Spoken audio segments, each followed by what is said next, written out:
अस्सलाम वालेकुम। सर शाहिद आपकी खिदमत में हाजिर हैं और आज 25 वीडियो में एक वीडियो का इजाफा करते हैं और chapter number 13 first year MCQs और इसमें आज 13 चैप्टर के ऊपर ये सेकंड वीडियोस है और फर्स्ट वीडियो आपको हम इशू कर चुके हैं।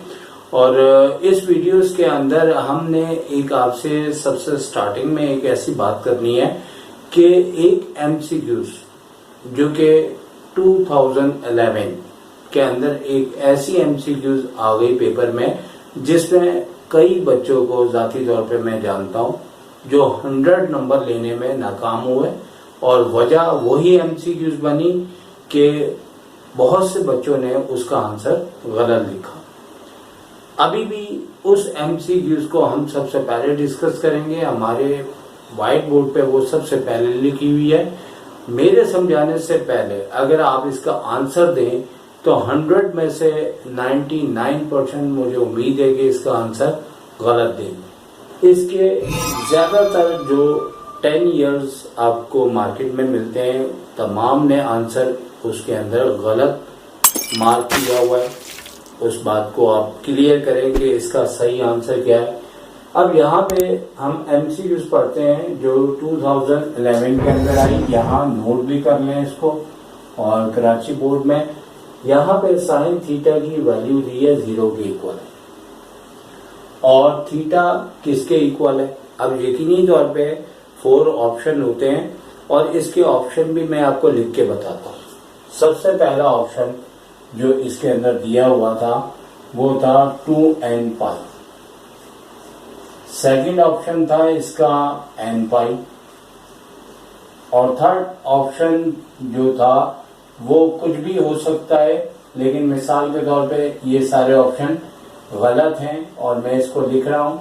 और असल में ये 2 ऑप्शन के ऊपर इसके अंदर डिस्कस है। अब आप लोग ज्यादातर इसका आंसर ये टिक करोगे कि इसका आंसर 2n पाई है और 10 ईयर भी भरे पड़े गलत ऑप्शन के साथ उन्होंने इसको मार्क किया हुआ है, जबकि यह आंसर गलत है। बुनियादी तौर पे इसका आंसर n पाई होगा। अब n पाई कैसे होगा ये हम आपको सॉल्व करके बताते हैं।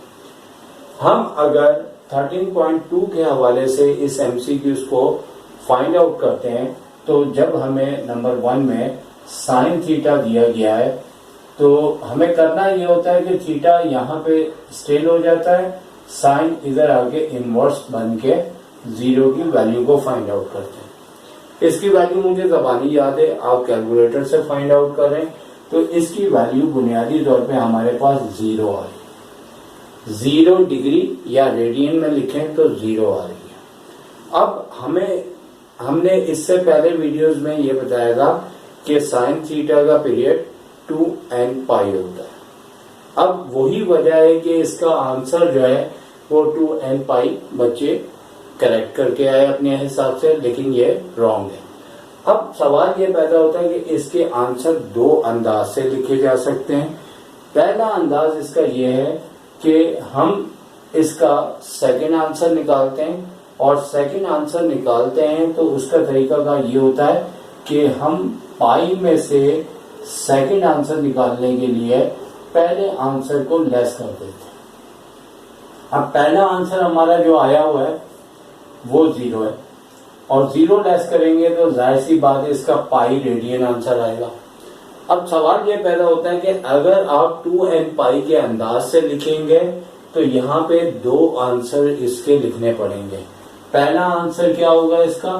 पहला आंसर होगा 0 हम लिखते नहीं है 2n पाई और दूसरा आंसर यूनियन लगाते हुए क्या होगा पाई प्लस 2n पाई।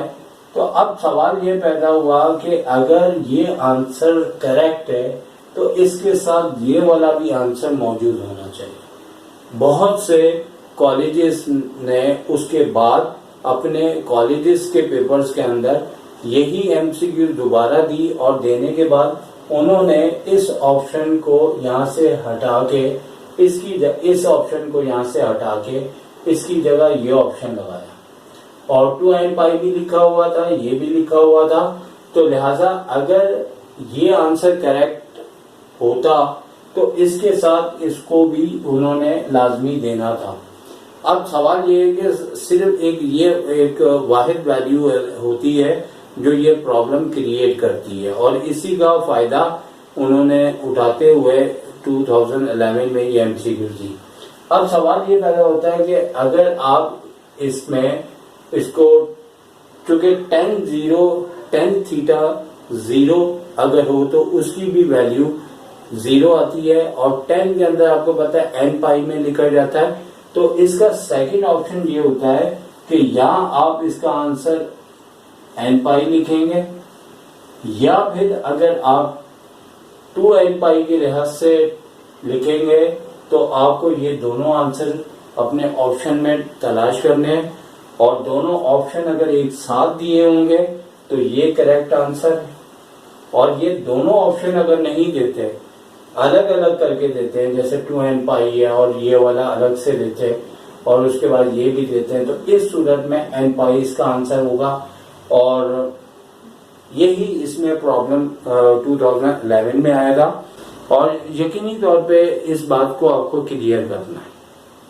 अब आप बात समझ चुके होंगे। सेकंड पॉइंट भी हम इसमें ले रहे हैं और इसको फाइंड आउट करते हैं। तो इसका भी आंसर कॉस का पीरियड तो 2 पाई होता है, साइन का भी 2 पाई होता है, लेकिन कॉस के इस वाले साइन के इस वाले में जो ऑप्शन है तो वहां पे प्रॉब्लम्स आती है।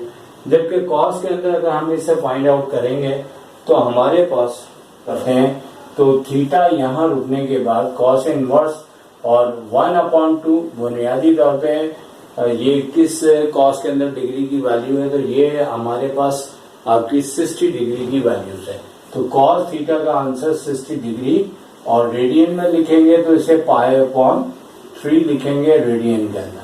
अब चूंकि ये दो आंसर्स आते हैं और सेकंड आंसर के लिए हम क्या करते हैं कि इसे 2 पाई में से लेस कर देते हैं जो फर्स्ट आंसर होता है, तो वो है π/3, और एलसीएम लेने के बाद 6 में से 1 लेस किया तो 5π/3। तो अब हमने यहाँ पे करना ये है कि ये दोनों ऑप्शन आपको इस तरह से लिख के दिए होंगे। एक होगा आपके पास π/3 और प्लस 2n पाई, और साथ ही में आपको सेकंड ऑप्शन देंगे 5π/3। क्योंकि अगर उन्होंने इस पॉइंट को सिर्फ एक साल ही पेपर के अंदर दिया है तो ये दोबारा आने के चांसेस हो सकते हैं, तो लिहाजा ये एक ऑप्शन कहलाएगा। एक तरीका ये भी हो सकता है, इसे एक ऑप्शन कहते हैं, इसे सेकंड कहते हैं, और थर्ड में ये कहते हैं कि फर्स्ट एंड सेकंड दोनों ऑप्शन इसके करेक्ट हैं, तो फिर उसी को हम टिक करेंगे। तो अब नंबर 3 के ऊपर भी बात कर लेते हैं। तो 3 भी चूंकि 2 एक्सरसाइज है हमारी 13.1 और 2, तो यहाँ पे हमारे पास इन्होंने दो अंदाज हैं, या तो 10 ब्रैकेट में 10 इनवर्स -1 या फिर 10 और 10 -1, दोनों का मकसद एक ही है। और इसको अगर हम फाइंड आउट करते हैं नंबर 3 वाले पॉइंट्स को, तो इसके अंदर हमें करना क्या होता है कि यहाँ 10 लिखा हुआ है और अंदर 10 इनवर्स लिखा हुआ है। तो सबसे पहले हम जो है इसकी वैल्यू को फाइंड आउट करते हैं कि 10 इनवर्स की क्या वैल्यू हो कि हमारे पास यहाँ पे इसकी जगह डिग्री आ जाए, और जो डिग्री आएगी वो दोबारा अगर हम 10 के अंदर फाइंड आउट करते हैं तो इसकी वैल्यू -1 ही दोबारा से हमारे पास आ जाएगी, क्योंकि प्रिंसिपल वैल्यू पूछी हुई है। तो हम अपनी अकल को भी इस्तेमाल कर सकते हैं। अगर देखा जाए तो ये 10 और ये 10 इनवर्स वैसे ही कैंसिल हो जाते हैं और इसका आंसर -1 आ जाता है। तो कहने का मतलब यह है कि अब यहाँ पे फाइंड आउट करते हैं तो वर्किंग ज्यादा हो जाती है, और अगर हम इसी को इसी अंदाज से लिख दें कि -1 इधर है और 10 नीचे आगे इसकी पावर पॉजिटिव हो जाती है, तो 10 से 10 कट गया तो आंसर इसका -1, यानी कि वही आंसर आपके पास दोबारा आ जाएगा। इसी तरह ये सेकंड इसका अंदाज है, और यहाँ पे नंबर 4 के अंदर चेंजिंग है, और चेंजिंग इसी वजह से है कि यहाँ पे अगर फर्स्ट के अंदर साइन होता आर्क ऑफ साइन या आर्क साइन या साइन इनवर्स एक ही इसके मीनिंग है, तो यहाँ पे साइन इनवर्स या आर्क साइन होता और बाहर साइन होता, वो भी ऐसे कैंसिल होके डायरेक्ट 1/2 इसकी वैल्यू आ जाती। बुनियादी तौर पे बच्चे कैलकुलेटर से फाइंड आउट करते हैं, लेकिन अगर इसे हम फाइंड आउट करते हैं तो यहाँ पे नंबर 4 में 10 पहले अंदर का ब्रैकेट सॉल्व करेंगे तो आर्क साइन 1/2 30 डिग्री के बराबर होता है, तो यहाँ 30 डिग्री हो जाएगा। और जब 10 30 डिग्री फाइंड आउट करेंगे तो 10 30 हमारे पास 1/√3 इसकी वैल्यू होती है। इस तरीके से हमारी ये वैल्यू आपके सामने आ जाएगी और इन दोनों का एक जैसा अंदाज है, इन दोनों का एक जैसा अंदाज है। आपसे इजाजत चाहेंगे। टेक केयर, अल्लाह हाफिज।